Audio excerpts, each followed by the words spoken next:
Dari kecil sholat kita nggak berkualitas. Mungkin kita punya nasib yang sama ya. Saya, Anda, dan beberapa jamaah yang lain barangkali juga punya kondisi yang sama. Saya bisa sholat dengan betul-betul menyesuaikan dalil itu setelah membaca buku Sifat Sholat Nabi SAW karya Syekh Albani. Sebelum itu mungkin nasib sholat saya sama seperti yang lain. Dan dulu sempat juga sholatnya mengikuti gaya sufi. Gitu ya. Merenung dulu sebelum sholat, ketika takbir susah sekali. Gitu.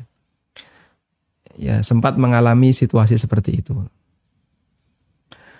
Terus bagaimana dengan sholat-sholat kita di masa silam yang mungkin ada yang amburadul, ada yang nggak tumak nina, ada yang hilang khusyuk 100%, ada yang nggak karuan. Ada seorang sahabat yang datang masuk masjid. Nama hadisnya adalah hadis musik fi sholatihi. Ya. Lalu sahabat ini melakukan sholat. Selesai sholat, menghampiri Nabi SAW. Lalu Nabi SAW minta apa? Sholli fa innaka lam tusalli. Ulangi sholatmu, karena tadi sholatmu batal. Diulangi sholatnya. Sholat lagi dia, salah lagi. Menghampiri Nabi SAW.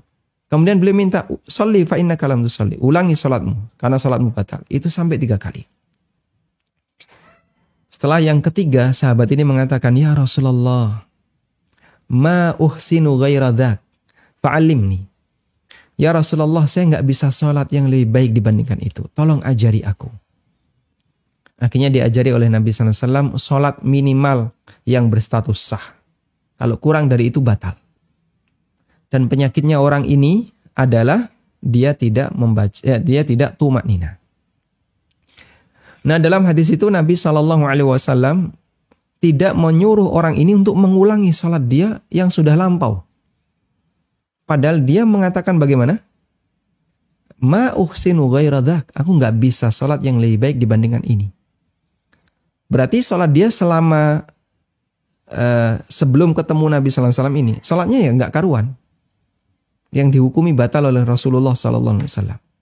Tapi beliau tidak perintahkan agar dia mengulang sholat di masa silam. Ada juga orang yang ketemu Hudzaifah ibn Yaman, sholatnya nggak tumak nina. Lalu ditanya oleh Hudzaifah, sudah berapa lama sholat kayak gini? 40 tahun. Kata orang tadi. Masya Allah. Kalau kamu mati sholatmu kayak gini, mutta ala ghairi millati Muhammadin sallallahu alaihi wasallam. Kamu mati dalam kondisi di luar agama Muhammad sallallahu alaihi wasallam. Subhanallah. Bahaya ya. Ya. Akhirnya diajari gimana cara sholat yang benar. Dan dalam riwayat itu Hudzaifah tidak meminta agar dia ngulangi sholat-sholatnya yang telah lewat. Sehingga yang diulangi hanya sholat yang waktunya masih ada. Maka kita bersyukur kepada Allah ketika Allah arahkan kepada kita untuk bisa belajar sholat dengan baik, belajar agama dengan baik. Kata Ayyub As-Sikhtiyani, rahimahullah, seorang ulama tabi'in. Nikmat yang Allah berikan kepada seorang hamba di antara min ajallin ni'am, termasuk di antara nikmat terbesar yang Allah berikan kepada seorang hamba adalah Allah berikan seorang guru yang bisa membimbing dia untuk menjalankan agama ini dengan benar. Paham ya maksud saya? Ada orang yang dia dalam agama Islam ini gurunya nggak benar. Sehingga sholatnya nggak benar, ibadahnya nggak benar, bahkan akidahnya rusak. Dirusak oleh siapa? Oleh gurunya.